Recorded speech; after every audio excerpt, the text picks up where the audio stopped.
There's a story that'll stick with me for the rest of my days. It's about my wife.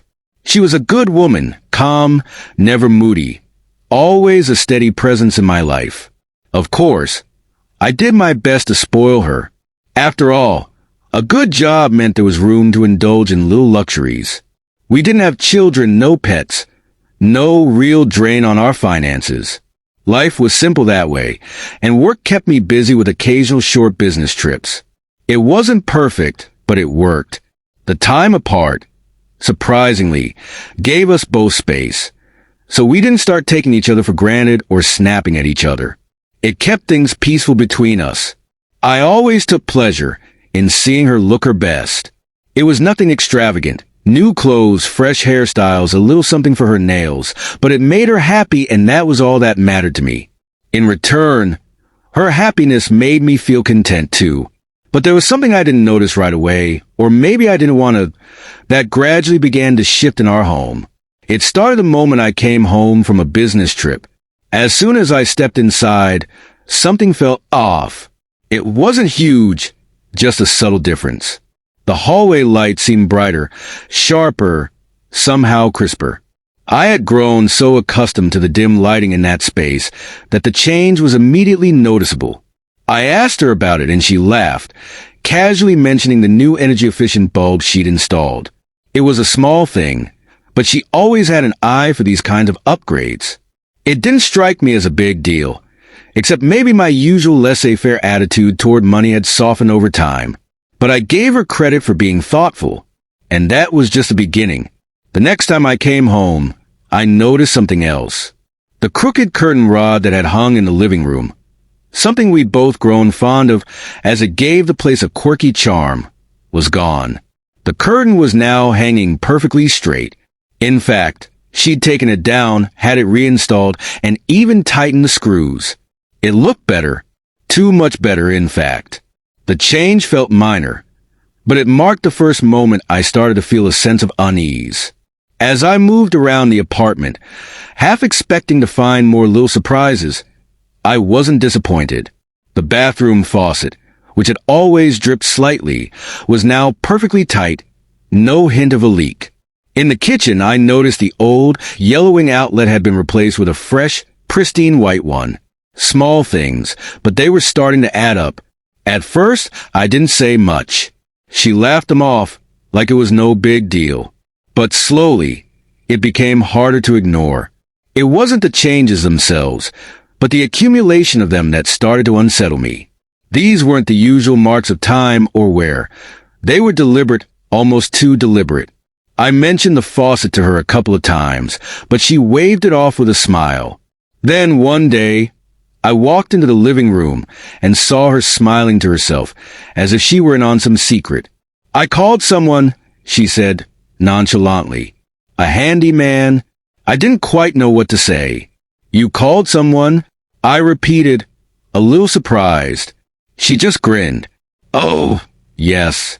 A jack of all trades, a master of many. He's been coming by for the past week." I stood there for a moment, trying to process what she had just said. It wasn't that I was against bringing in help. It just felt like a shift in the way things had always been. The quiet, unspoken understanding we'd had about the little imperfections around the house was suddenly being undone, one small repair at a time. At that moment, I realized it wasn't the repairs themselves that were the problem. It was the subtle, creeping realization that our home, once comfortably imperfect, was becoming something different, a little too polished, a little too pristine. Something was changing between us, and I wasn't sure I was ready for it. From the moment she brought it up, I could sense something had changed. She casually mentioned that she decided to go with him, the handyman, that is. It wasn't like us to argue. We never really had those kinds of explosive moments. But now, as the quiet between us stretched out, I could feel the shift, the inevitable separation, and I hoped it would happen as peacefully as everything else between us had. I stood there, stunned, watching her gather her things.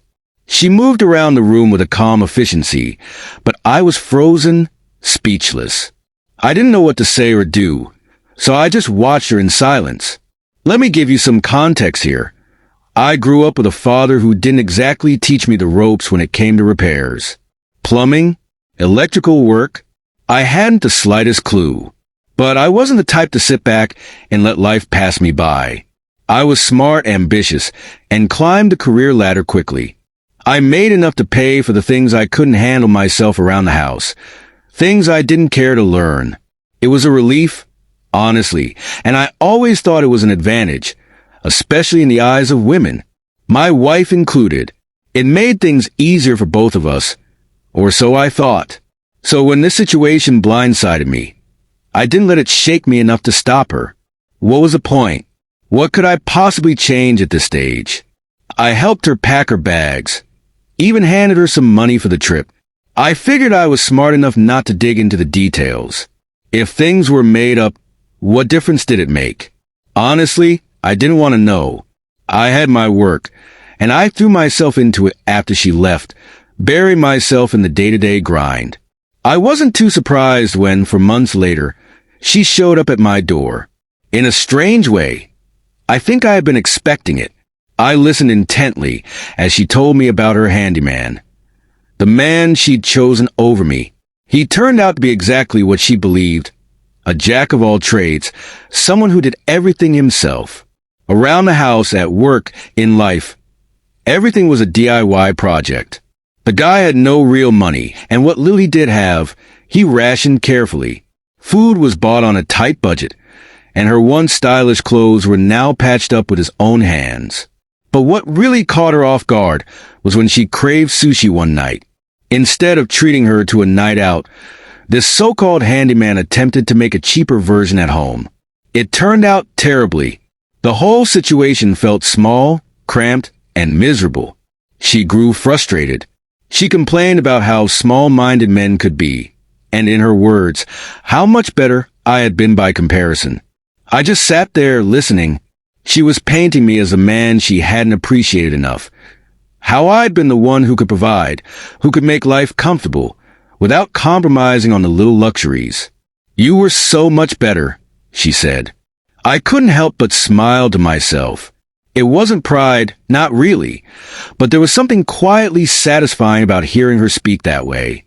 Sometimes I thought, you had to experience the worst side of things to truly understand what you had. Go back to your handyman, I told her. Maybe you'll learn to appreciate the value of real work.